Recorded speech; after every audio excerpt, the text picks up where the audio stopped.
It's time for fun with watches with your friend, the Watchdog. If watches weren't fun, you'd only need one. It's time for fun with watches. Hello, this is the Watchdog, and welcome back to Fun with Watches. If watches weren't fun, you'd only need one. Today we're going to review the Cadola Lydden Hill Automatic. Let's start out with the wrist check. I'm still wearing this G-Shock Alien Eyes. I'm just having a blast with this watch. And Grogu's wearing my Sukume 9396. Grogu told me that if I wanted to review him and Chewbacca's new Airy Buzz Descent watch, he'd give me a 20% discount. It will save 100 credits. I said, 100 credits? You mean you're selling these things for 500 credits? Sounds kind of expensive for a Miyota 8215 powered watch. He said they replaced the 21 jewels with Kyber lightsaber crystals. Alright, let's take a look at the watch. Comes in this Cadola box.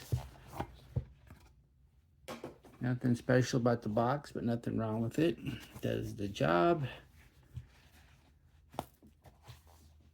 And here's the watch. It is a very nice looking watch. I've been very pleased with it. And this watch was given to me by Cadola to review, and I do not have to return it. Therefore, this is a sponsored video. So if I didn't hit the sponsored video box, be sure to leave a comment and remind me to do so.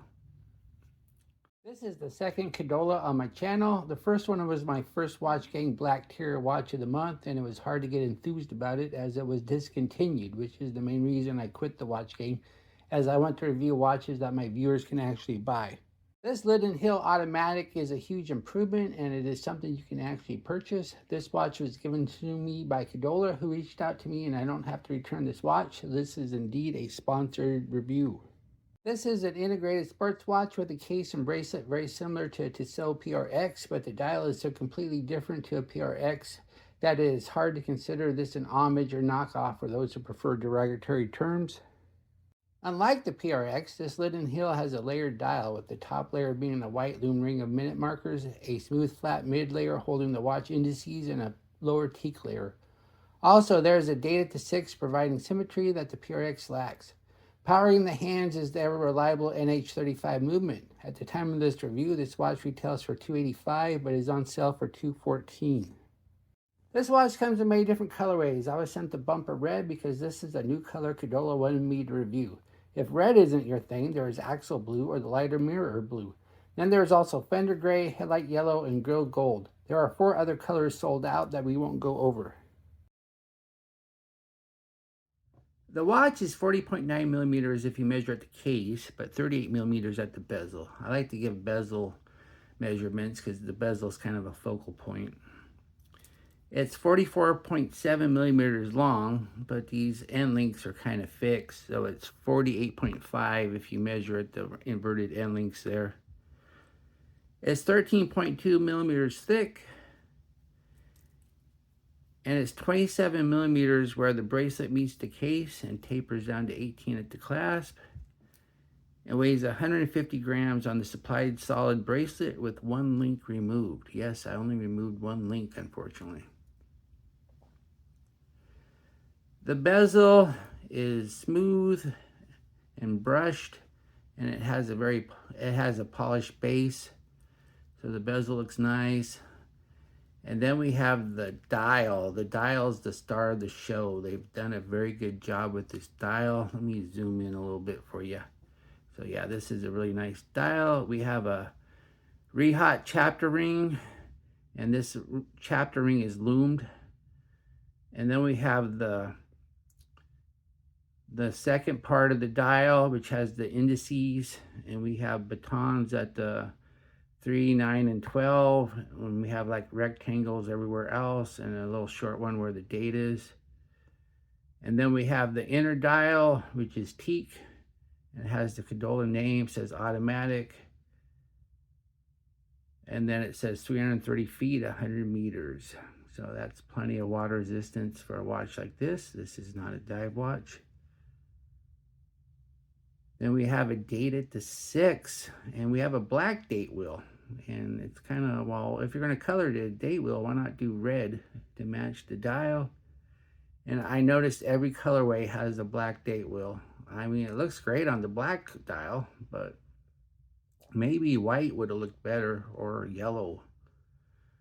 Or, I mean, this orange of the second hand. But, I mean, it doesn't look horrible. I just think they could have chosen another color, but black. Then we have the hands. We have fence post, minute, and hour hand, and they are loomed. And then we have a second hand that has a loom tip and kind of an eye of a needle counterbalance. And I like the orange color against the red background. I think that looks nice. Then we have a sign push-pull crown. And the crown's plenty large, so if you do hand wind it, it's not difficult at all. So happy with the crown. Yes, a screw down would have been nice for water resistance, but then again, if you ever do have to wind it or set it, you don't have to deal with the screw down. And you still get 100 meters of water resistance, so I think we're okay. Then we have the crystal sapphire. I have my doubts because you can hardly see any reflection, but I tested it and it is indeed sapphire. So it has excellent AR coating. I have to hit my light head on to see any reflection. So very happy with the crystal, and it's flat. And it does stick up just a little bit past the bezel.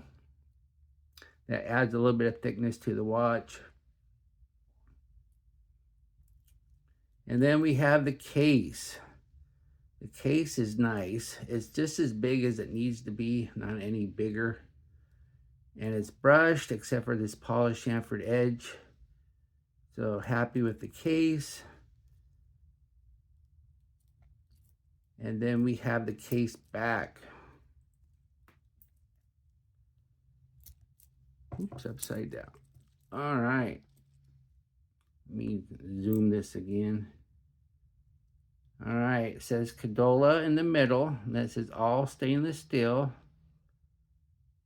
Then it says WR10 ATM, sapphire, automatic movement.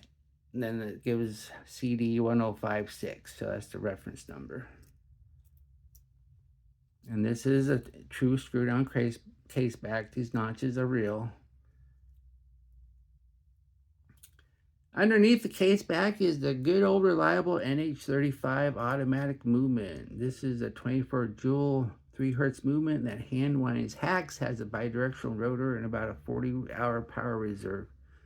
And they're usually fairly accurate right off the shelf, but we'll go ahead and put it on the time grapher and see if Cadola's done any regulation on it. Here it is on the time grapher, and as you can see, it's running fairly accurate. We have -3 seconds going on. And I have the lift angle set to 53 degrees, and so the amplitude's at 289, so that's pretty nice there. But unfortunately, we have a ton of beat error, 0.6 milliseconds. That's why you can see 2 distinct lines on the screen. So not too happy with the beat error, but other than that, the accuracy is great. And the amplitude's fine. The bracelet's a single link, and the end links do not articulate. Well, they do just a hair, but not very much. And we do not have quick release like a true PRX. And we have push pin adjusters, not screw pins. And a real PRX has push pins also. And we do have half links, one on each side. So you should be able to get the perfect fit on this watch, or close enough anyway with these half links. And then we have a butterfly clasp, and there's nothing wrong with it. It's not signed. And I don't know if these links are compatible with the PRX or not. I ordered a PRX compatible bracelet from AliExpress, but it hasn't arrived yet. So I'll do a follow on when I get the bracelet and see if it fits this watch.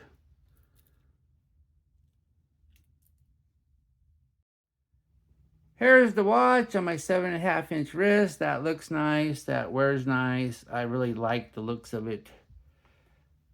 Has a nice wrist roll. I like how the light plays on the bracelet. Unfortunately, though, I only removed one link to fit on my 7.5-inch wrist. So after I unboxed the watch and realized I can only remove one link, I asked Cadola if it was safe to tell my viewers that they can just ask for more links when they order it, if they need it. And unfortunately, here's a response. In regards to the links, customers will have to buy a bracelet if they wish to receive additional links. That's kind of a WTF answer. I mean, this watch retails for $285, and even though it's selling for $214 right now, that's still quite a bit of money. So you think you could ask for more links if you need them. Here we are in the loom room, just wearing the watch for review purposes. You could tell it had loom, which is always a good sign. As we speed up the time, we see a decent green C3 color glow, including the chapter ring. The tip of the second hand is worthless and already about gone, but the rest of the watch is sticking around for a little while anyway. The minute hand is just a hair weaker than the hour hand and baton major indices. This is decent usable loom, but nothing great. What I like about this watch, it looks and wears nice. I like this layered dial with this teak inner dial. And it has a sapphire crystal with excellent AR coating. And it does have half links for a better fit. What are my gripes and groans? Bracelet's too short. I only removed one link and Cadola will not provide more links, I asked. No quick release on the bracelet. And this black date wheel. I think white would have looked better, or maybe an orange to match the second hand. Do I recommend this watch? Yes. For $214, you're getting a more affordable alternative to a PRX with an NH35 movement and an awesome looking dial. Well, thank you for watching my review of the Cadola Lydden Hill Automatic, and I'll be back with another review or unboxing. Be sure and like and subscribe to my channel. And if you like this watch, I'll leave a link to Cadola, and if you buy it, be sure to tell them you saw it on Fun with Watches, and maybe they'll send me some more watches to review. And I'd like to thank my Members Choice members. Last time I looked, there was 11 of you, and I still haven't sold the Members Choice watch yet.